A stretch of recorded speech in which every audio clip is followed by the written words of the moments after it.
Some repetition is repetition. Now, you've said your piece.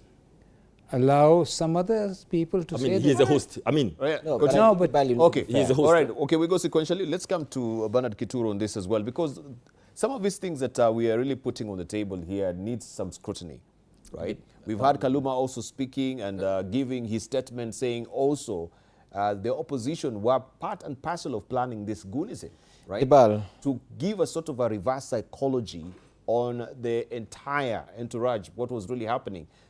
We will get into it because now, as it is, this is a matter that is under investigation with the DCI and even the NIS.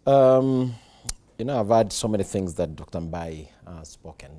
Dr. Mbai is an intelligent economist, a friend, but sometimes he makes assertions that really baffle even the most of the buffoon persons. Because when you mention, for instance, he brings an analogy of Gagusha. We know what Gagusha said. Gagusha made an assertion that anybody will vote in our government should even be pulled from under their beds. Such kind of threats had nothing to do with goonism. On the aspects of goonism, let's go back. Let's look at the history. How was it in probably 1992? Because in 1997 is where I heard there were those kinds of things. Probably I was a bit younger. But in 1992, just because a leader from a particular community was leading this nation, okay? So there was a lot of a stronger opposition from a particular region because the leader who was at the helm of the country came from a particular area. In 1997, a similar thing happened. In 2002, just because they had now the right leader from a right, region, and the other communities are quite peaceful, that didn't happen. The same thing in 2008, it was quite a big tussle in 2007, 2008, and we all know, just because there was almost leadership being taken over by a leader from a certain area of our country, then now that is where it got too hot. In 2013, because the leader from the right community was in place, then there was no violence. 2017, the same thing. 2022, it was neither here nor there. Now is where we are seeing this kind of violence coming in a bit too strong. When William Ruto took over leadership, you remember, there were a few sporadic things that happened. There was, the wearing of the sufurias because of the cost of living that was very high at that time because government was still preparing itself into place. When Gachagua was removed, we have seen continuously goons from particular regions, to this side of the country, it's sometimes quite impassable. I agree that statements have been made by the cabinet, by the CS Interior, saying that we actually know a couple of people who are perpetuating this.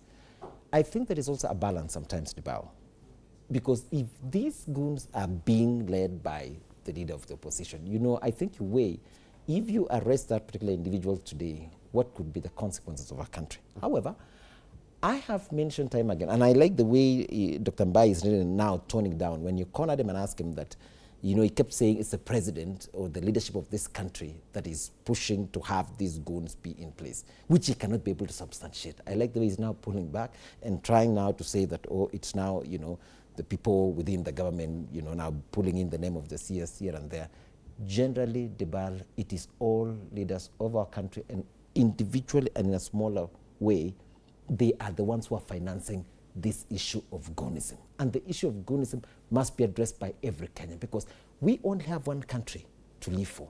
This is the country that if we choose to destroy, you've had Shakil here talking about when we were off air, he was saying that you don't know what it means to be able to collect 84 bodies, that he was able to do it because of this issue of a violence that is not gauged or it's not managed.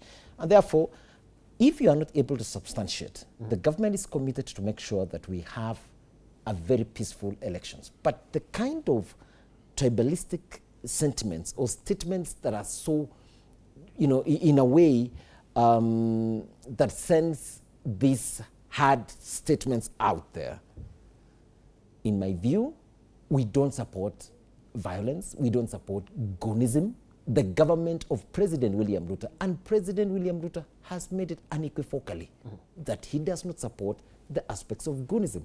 And therefore, if you are not able to substantiate, I have mentioned that also this happens in the lower cadres, in small, in small clusters, right? Where we come from, the areas we are also having political competitions. And this needs to be managed by politicians on the lower magnitude, but equally on the higher levels. They are not the saints that they should be preaching to us. When you talk about even the finance bill, they know what they did. Even the statements that Kashagu has been making all this time through, they are all, aimed, and sometimes they were even created by them so that they can be able to create emotions in the country. I know you'll ask me substantiate, but it goes in as far as you can see from that perspective. Sometimes they say that we know who have been instigating these kinds of violences. Mm-hmm.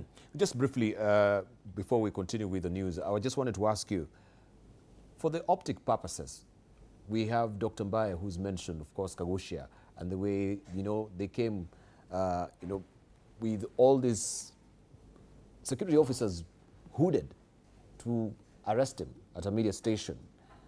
Very quick and swift, yet there is such a, glacial slowness in arresting, Peter Kaluma. One will wonder why, because this is the same incident that we know everyone is accused of